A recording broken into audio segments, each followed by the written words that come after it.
Hey guys, how's it going? Today I am changing the CV axles on my 4G Eclipse. It's a 2006 Eclipse GT V6 3.8 liter manual transmission, the 6-speed. And today I'm changing the CV axles because they were making a lot of noise, and as you can see, they ripped apart as I was taking them out. And yeah, that's just not a good thing. These are front-wheel drive cars. You got to be very precautious when it comes to the CV axles, because if they do fail, if those boots break and shit gets inside and causes these bearings to go bad, you can have an issue where it could just basically pull apart while you're driving. And if you drive your car aggressively or anything like that, it's not good, because you could be doing 80 cruising down the road and this shit flies out and you can't control your car and you hit a wall. So definitely when you're changing your brakes is how I noticed it. I've been hearing a lot of clanking noise, and I thought it was just my transmission because I'm about to replace the clutch, but I thought it was that, but it turns out it was the CV axles. I got to actually replace both. I noticed it while I was changing my brakes. I kind of moved the rotor around and I could hear it clanking. So be cautious and check that out when you're changing your brakes.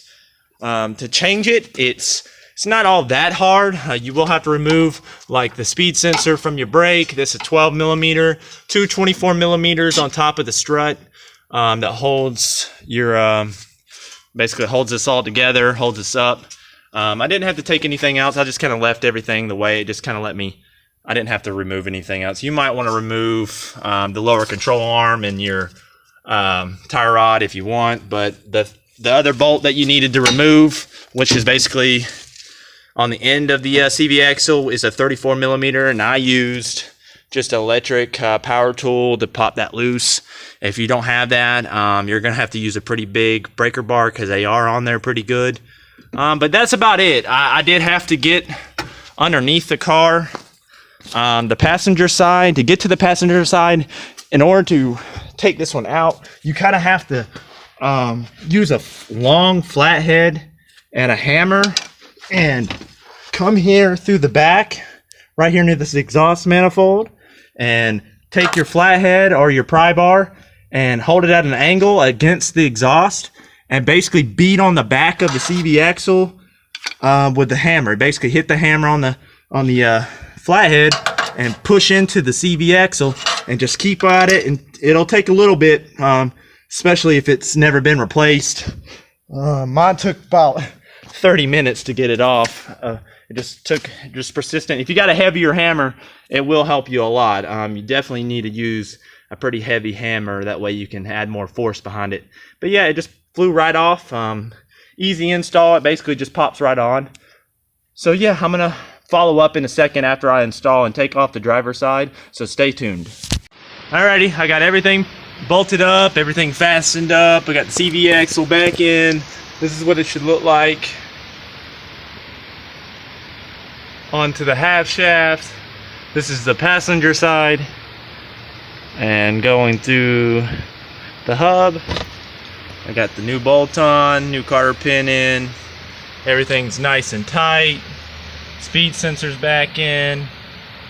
So on to the driver's side now.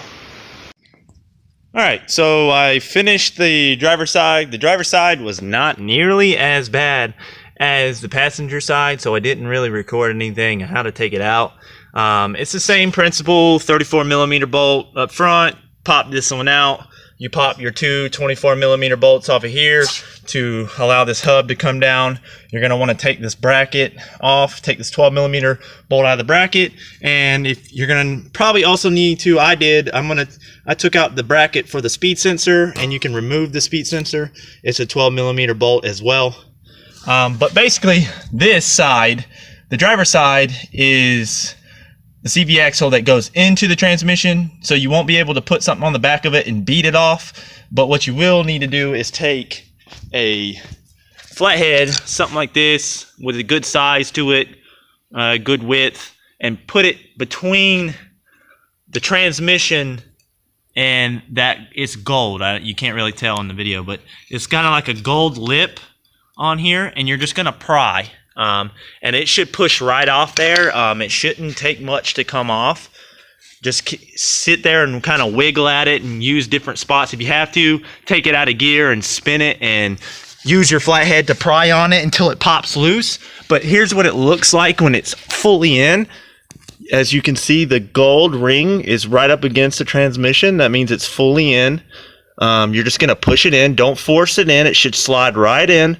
And you should hear a click noise, and it should fit right to the butt of the transmission. And that's all you got to do. Tighten everything back up, and you should be good to go. So hopefully some of these pointers help some of you out that are going to attempt this by yourself. It's really not that bad. You need some mechanical skills, but not much. It's definitely something that could save you a couple $100, because if you take this to anywhere, they're going to charge you out the ass to change this. And really, it took me in total, and I've never changed the CV axles on this particular car. It took me only 2 hours. So, and that was with fighting the passenger side. So, all in all, it's the task is maybe skill level. You probably need a 6 out of 10. I mean, you don't need to be super skilled to do this. So hopefully these tips helped you out. Until the next one, guys, I'm gonna do maybe a video. I got to do the water pump, timing belt, and head gasket, and the clutch. So maybe I'll try to do a video for that. But I hope you enjoyed this video. Hope you enjoyed these tips and tricks. If you did, hit that like button. Leave a comment if you need something specifically answered. I'm always willing to help those that need on working on their own car, because I feel like there's not a lot of us out there that want to work on our own car. Everybody just wants to take it to a dealer. And, you know, there are some good mechanics out there, but there are a lot of snakes who want to break your car instead of fix your car. So you got to watch out for that shit. And it's always just good to know how to work on your own car. But anyways, hopefully you enjoyed this video. Until the next one, guys, I'm out of here. Peace.